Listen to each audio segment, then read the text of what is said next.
Good morning. My name is Jennifer Hamline, President of the Burnsville Chamber of Commerce. This webinar is a part of our Real-Time Solutions series brought to you by the Apple Valley, Burnsville, Hastings, Lakeville, and River Heights Chambers of Commerce. The goal of these webinars is to address business concerns and questions as we continue to navigate through the pandemic. A special thank you to our series sponsor, Dakota Electric. Dakota Electric has been a strong advocate for our business and chamber communities for many years. We thank them for their support. Our speaker this morning is here to share election insights and a sneak peek into 2021. David Schultz is a Hamline University Distinguished Professor in the Departments of Political Science and Professor of Law at the University of Minnesota. He is the author of more than 35 books and 200 articles on American politics and law. He is often quoted in the local, national, and international media on a variety of subjects. We're so grateful that David was able to make time to join us this morning. I will turn it over to you. Great. Thank you very much, Jennifer. Thank you for all of you attending today. And I'm going to kind of do a Cliff Notes version of sort of a larger sort of set of observations that I have about the 2020 election and beyond. And the reason why I say Cliff Notes is because there's so much that, of course, happened, in the last year or so. And all of you probably have the same experience that I do. I feel like we put, 5 years of news into about 2 months or something like that. And so unpacking it all will be difficult. But what I want to do is hit at about 4 or 5 major themes for us to think about here. And the themes that I want us to sort of talk about today in terms of the 2020 election, one is to talk about what is how we remain a very divided nation. And I'll talk a little bit more of that in detail. 2, the 2020 elections are not quite over, but it's close for all of us who are wishing they were over at this point. Third, I wanted to say a couple things about polling and what I call the predictive machines. Fourth, I'm going to say something which is going to surprise all of you and argue that the elections and what happened were entirely predictable in terms of how they unfolded.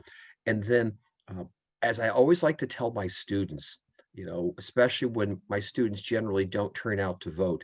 And I say to them, remember, elections have consequences. And even if you think your vote doesn't matter, it actually does. And let's speculate a little bit in terms of what all this means now for 2021 and beyond.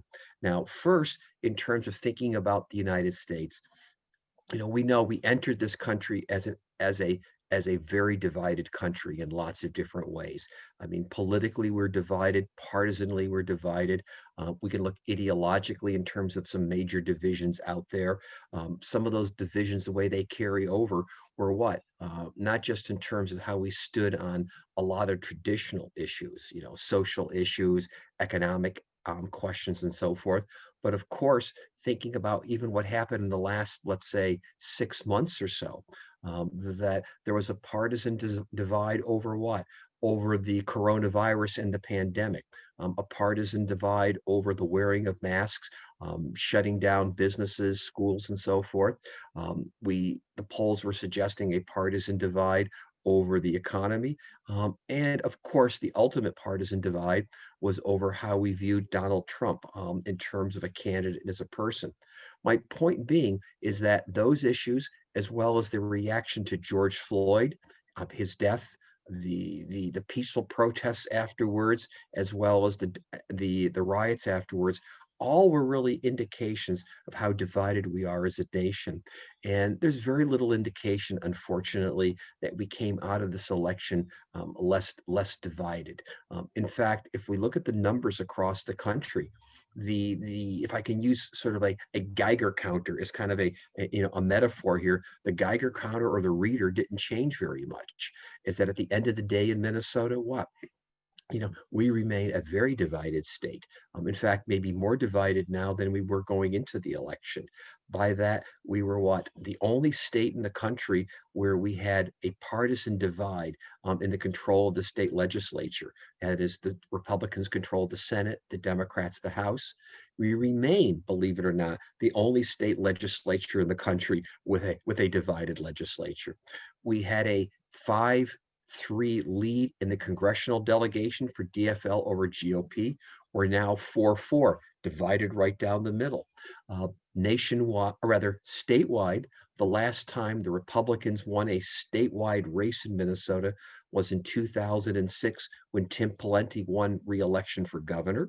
Uh, so the Democrats dominate statewide races consistently, but at the below state level, we remain very divided, and we can map that divide out geographically in Minnesota as we can nationwide. The humorous way that I like to point out the division in the United States, both before and after the election, is to go back to a statistic that still carried over from 2016. If we put together a map that showed where Democrats and Republicans did well across the country, and then overlaid that map with the location of Whole Foods grocery stores, Chick-fil-A restaurants, and Cracker Barrel restaurants, we would have almost a perfect prediction regarding how America voted. And we know that our division is not just in terms of the pejorative Democrats watch MSNBC, Republicans watch Fox, but it's, as I pointed out, it's about the restaurants we dine at, the cars that we drive, the clothes that we wear, the stores that we shop at, and all of that was an indication before the election about how divided we were, and we persist in terms of that division. And there doesn't really seem to be, at least in the short term, any indication that the division is going away. So that's my first major point here: is that we remain very divided.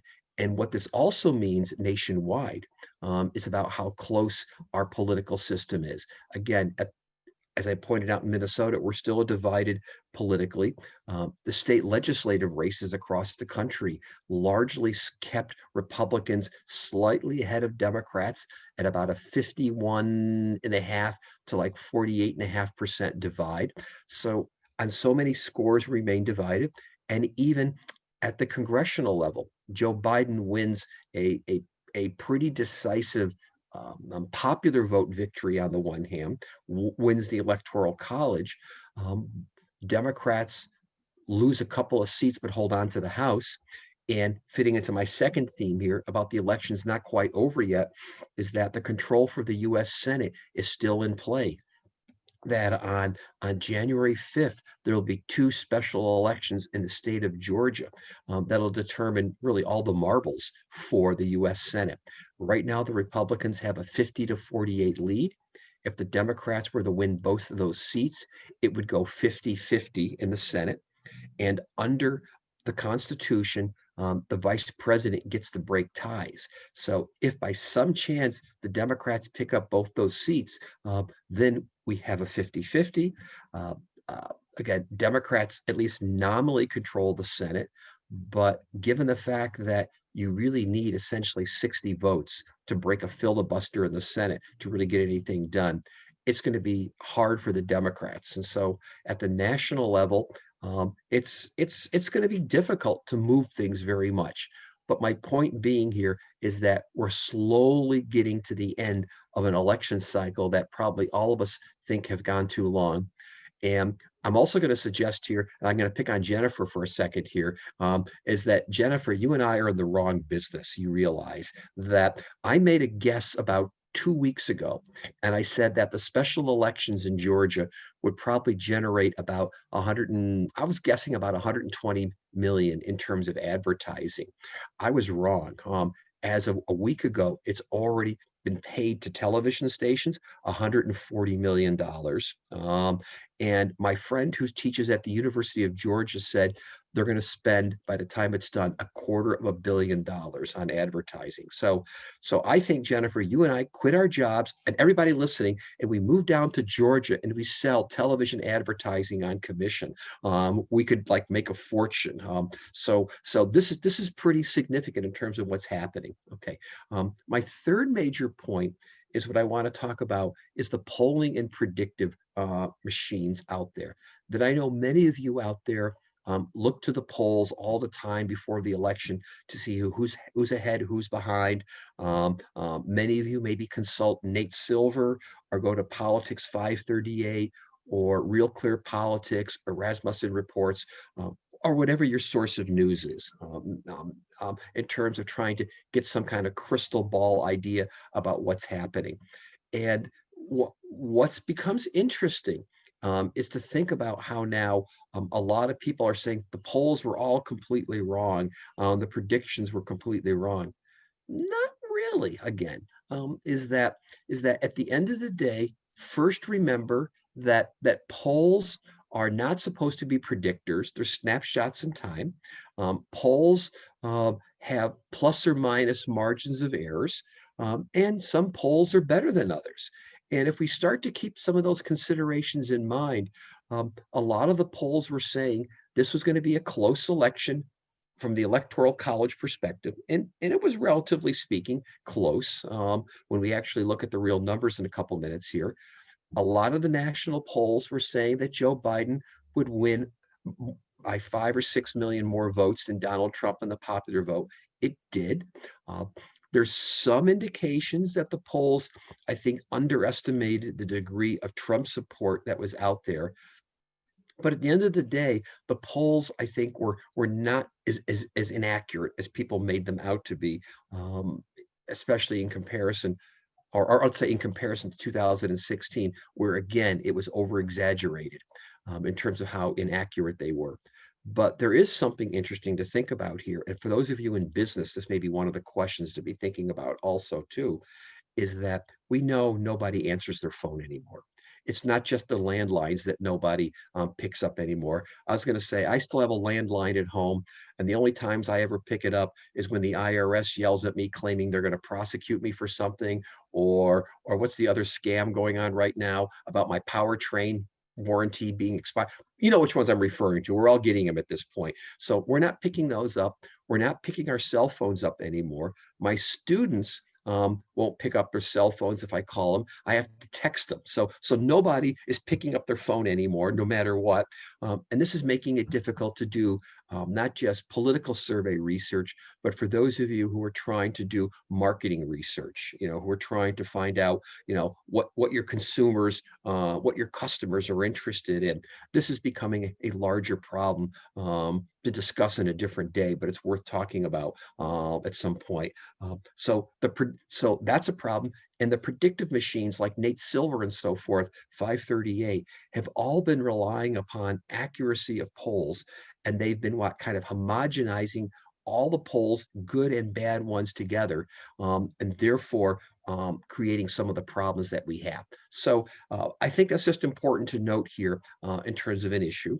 The fourth point I want to get to is the one that's going to surprise all of you, is my argument to say that the election was entirely predictable. And you're saying, well, what do you mean by that, Schultz? Well, I've done about 5 years ago, Stacy Hunter Hecht, who taught at Bethel, she passed away. I have to give her credit, and I loved her dearly, one of my co-authors. We did a book a few years ago called Presidential Swing States and Why 10 Only Matters. And what we argued in that book was that, excuse me, I'm sorry, the 2016 presidential race was largely over in 40 states before it even started. That because it was the Electoral College that picked the president, because in 48 out of 50 states, the Electoral College is winner take all, and because some states are more Democrat or more Republican than others, we could tell you a year in advance how New York, Texas, California, Massachusetts, Louisiana, all were going to vote. Easy predictions. And so back in 2016, we thought the election was down to 10 states, and we thought there was only 10 swing states that really drove the election. And within those 10 swing states, they were evenly balanced Republican and Democrat. Only about 10% of the vote was really in play. And so we argued 10% of the voters in 10 states would decide the election to get to 270, which is how many electoral votes you needed. And the reason why 270 was important, it spoke to what? The partisanship in this country, the polarization, that there were so few swing voters, so few split ticket voters anymore, that we argued the election was down to a couple 100,000 voters. Well, we were actually a little wrong. The election really only came down to what? In 16, 3 states. It was Pennsylvania, Wisconsin, and Michigan, and it was 85,000 voters that mattered. So with the new co-author, after Stacy passed away, we argued that the election in 2016 was going to unfold a little bit differently. It was going to be basically what? 7 states that were going to matter, and that we found that within those 7 states, there were only about 11 counties that truly mattered. That we knew that in some states, such as in Michigan, Oakland or Wayne counties drive everything. Milwaukee and Dane County in Wisconsin is really what decides things. Places like North Carolina was Wake County. And then while many people think it's Philadelphia or Allegheny counties in Pennsylvania, I actually said, no, it's actually Lackawanna County, where Scranton is. The point being is that what we argued was what? That at the end of the day, 10% of the voters in 11 states found in, no, 10% of the voters found in 11 counties across 7 states would decide the election, that there would only be a small number of states. And what I argued going into 2020, what we argued is that there would be only 7 states, those states being Arizona, Florida, Michigan, Minnesota, North Carolina, Pennsylvania, and Wisconsin. Those 7 states would decide the election. And largely, guess what? It came down to more or less those 7 states. That if we looked at the election this past year until about what, the first week of October, that's where all the campaigning was. And then Minnesota dropped out because I thought that was a swing state originally, but the numbers shifted. A couple of other states, the numbers became clear that Trump was going to do well. The closing 3 weeks of the election, it came down to what? 3 states again, Michigan, Pennsylvania, Wisconsin. And then at the end of the day, it came down to what looked like what? Pennsylvania. That was it at the end of the day. All of this was what? Completely predictable in terms of what we were thinking about. Now, of course, one of you attending here is going to say, well, Schultz, how could you have made this prediction when in the last several months we had a pandemic, we had an economic collapse, we had George Floyd. And what we're learning now is, guess what? Those 3 events largely didn't affect the election in a broader sense. That for the last 6 months, the polling numbers basically stabilized in America. And this election came down to exactly what I thought it was going to be and what many people thought it was going to be. A referendum on what? Donald Trump. It always was. The partisan divide was so great that how we viewed the economy, the pandemic, how we viewed the various things that I associate with George Floyd all came down to whether we liked Donald Trump or not. And so in some sense, they were just what? Placeholders, surrogates, whatever word I'm looking for Donald Trump. So it unfolded largely the way we thought. Now, I'm going to give a shout out to the Lakeville area. And the reason why I'm going to do that, just to show you how tight this election we thought it was going to be. There was a high school student from Lakeville High School, not this past summer, but the summer before, who contacted me. And she said she was a junior, going to be a senior. And she said, I'm going to be going to college at some point. I might major in political science. I don't know what political scientists do. Can I work with you in the summer? And I said, well, sure. Then we'll both figure out what political scientists do, since I haven't figured that out yet either. And she was a whiz with numbers, just a credit to Lakeville. So you folks feel good about it. And we calculated and looked at precinct level data. And our argument was that there were only a few voters and a few precincts that really mattered. We weren't quite to the point of saying how Fred and Ethel voted on 3 Elm Street on a particular county in America would decide the election, but we were pretty close. And in terms of saying that, and this election, even though Joe Biden wins by 6 million votes, popular vote, has 306 electoral votes. If you look at how close the races were in places such as Georgia, Wisconsin, and a few others, it's only a few tens of thousands of votes that might have made the difference. Again, speaking to how divided. So what does all this mean going into 2021 and beyond? Well, as I mentioned to you, politically, in some ways, we're at a stalemate nationwide. That nationwide, Biden is president.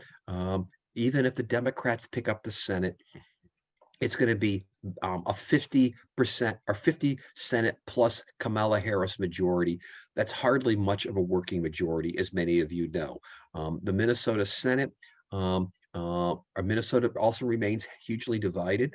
And then after the recent defections of a couple of DFL senators, the Republicans have a firm, I'm going to argue, about a 36-31 majority. So at both levels, we either have the recipe for what? Divided government or gridlock, depending on how you describe it here, or some might say good checks and balances. It's really a variety of questions here. But going into 2021 at the national level, what we know, what Biden has said is his priority number one is addressing the pandemic. Priority number two, and you probably saw articles in the paper in the last day or so, he wants to move pretty quickly on a fiscal stimulus bill, which it's not clear yet how much of that includes, let's say, another sort of bailout for businesses. It's just not clear yet where they are, but I suspect there's going to be some additional support for businesses. Don't know yet if it's going to translate into, like it did during the summer, additional resources for families. But that's high on his priorities as a second thing. And then the third thing that he said he wants to do is quite a few executive orders to address some of the what he considers to be errors of the Trump administration. Now, what I find interesting about where Biden wants to go, and I'm just about done here so we can leave room for some questions and answers here too, is that, remember, the new Congress takes over January 3rd. We have the Senate special elections on January 5th, which means we probably don't have things up and running really for a few days until early January. At the federal level, the president doesn't take over until January 20th. We've got about a 2-week gap there, and generally nothing happens then. But Biden has said that he would like to start negotiating with the new Senate and the new House before he takes office. And that's really unusual. It's almost like a shadow presidency at that point. And so that's suggesting an effort to try to get things moving pretty quickly. And at the state level, as many of you know, there's talk that maybe this month, and I don't know if it's going to happen, or maybe early in next session, that we're going to see some efforts to try to do some help at the state level. The state has a little bit of breathing room. It has I'll call it an illusionary surplus of $641 million that it might be able to do some things with. But that's sort of where I think we're going to be seeing things happen. So if you were to ask me what all this means at the end of the day, again, a divided country, which is a recipe for what? Probably not a lot of political or policy flexibility at the state or federal level, at least for the foreseeable future. All right, and so hopefully there's some questions here. We've got about 6 minutes or so. So hopefully we have a few here that people want to ask, and let's go. Yeah, please feel free to throw more questions. Oh, here we go. 2 questions. Knowing your foresight about the election, were you able to just go to bed? Oops, now I lost it. And skip the election coverage. Also, do you think the Electoral College still works in deciding the election? Okay. In the broad strokes, I think I was right. I mean, I at the end of the day didn't really think Georgia was going to flip, for example. I know Democrats were thinking, well, Georgia and Texas. I lived in Texas for years. I said, no, not yet. Georgia, I thought not yet. So there were some surprises in terms of it. I mean, I was up, I covered it for Minnesota News Network on radio. I always tell people I have a face for radio, and so I do really well there. And I also did something for Canadian television. But what to me, it was always going to be close. And had Trump won, I wouldn't have been surprised. I mean, at best during the election, up until let's say early September, I was actually saying a 55% chance for Trump to win. I got to around at most a 55% chance for Biden winning at a time when all the national people like Nate Silver were saying what 70, 80%. I always thought it was going to be very close. And so when I say predictable, had it flipped the other way, it wouldn't have been entirely a surprise, if you know what I mean, because we're dealing with the logic of tight numbers here. The Electoral College is interesting because so I have here, when my students ask me a question like this, I'm at home, I've got my little magic wand here, I get to wave. Okay, so even if I could wave my magic wand to get rid of the Electoral College, it's not going anywhere. To get rid of it, it's in the Constitution. We would have to get 2/3 of Congress and 3/4 of the states to agree to get rid of it. I mean, right now, we couldn't get 2/3 of Congress and 3/4 of the states to agree to say that sunshine on a nice day feels good. I mean, that's just how we're divided we are. What I do think is a problem at the very least is the fact that in 48 out of 50 states, it's winner take all. And I feel, and we have evidence of this across the country, that people who, let's say in Minnesota, who live in rural Minnesota, essentially feel like what their vote doesn't matter. Because what? All 10 electoral votes go to the Democrat, none go to the Republican.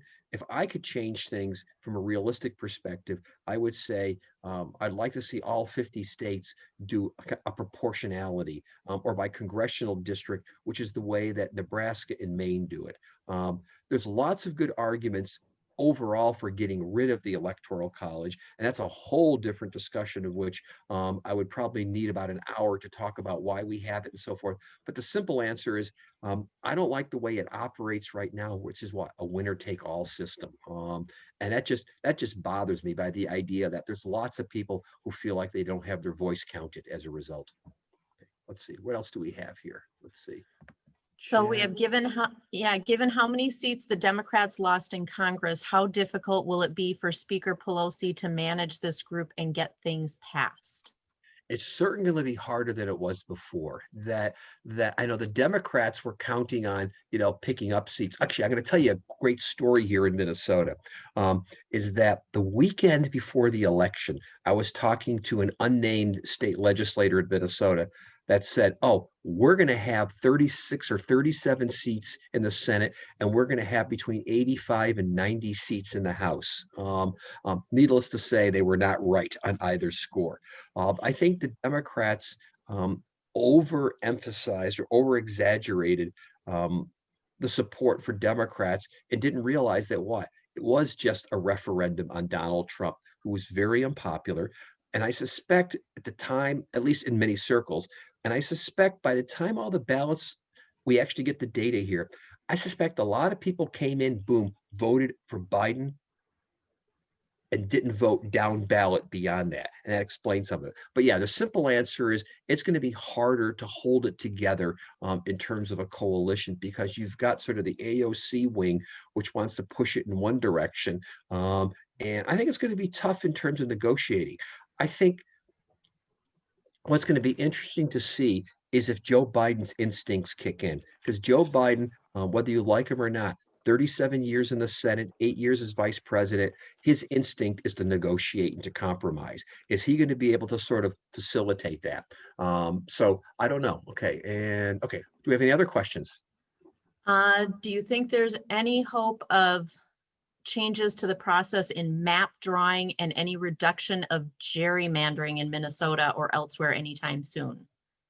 I would hope so. Okay, so first off, this is something that I think collectively have to worry about here, is the partisan gerrymandering hurts both sides, and also the point that we should be getting the census results in a few weeks, and we're probably going to lose a seat in Minnesota unless we are totally, totally lucky, which has a huge impact on dollars, representation, and so forth. Many, many years ago in the 90s, I was the executive director for Common Cause Minnesota. And we kept pushing for what? A nonpartisan redistricting commission to take it out of the legislature's hands. I still think that's a good idea. Many states like Arizona, California, Iowa have that, and that helps quite a bit. we need to do something like that. We really do. But the legislators just don't want to give up that power because they don't like the idea of letting somebody else draw their seats. Yeah. Well, and I see that the person who asked this question also got their poli-sci degree from Hamline. So maybe Okay. that person and I got my poli-sci degree too. So you didn't finish your story on what poli-sci majors do. So for those of us in the audience, what is it we're supposed to be doing? Anyway. So with that, we've hit our 8:30 mark. I'm sure we could go on and on because you're a wealth of information, and I can't tell you how much we appreciate you joining us this morning. Just a reminder that this presentation is recorded and it will be posted on our partner chamber websites shortly. Special thank you to our sponsor, Dakota Electric. And again, this is part of our Real-Time Solutions webinar series brought to you by the Apple Valley, Burnsville, Hastings, Lakeville, and River Heights Chamber. If you want more information on a particular topic or have suggestions for topics, please reach out to your local chamber. And want to thank everybody for joining us. We had a great turnout this morning, and we hope you all have a wonderful Chamber of Commerce day. Thank you. Goodbye, all. Thanks, David. Really appreciate it. No problem at all. My pleasure. Anytime. Bye. Take care.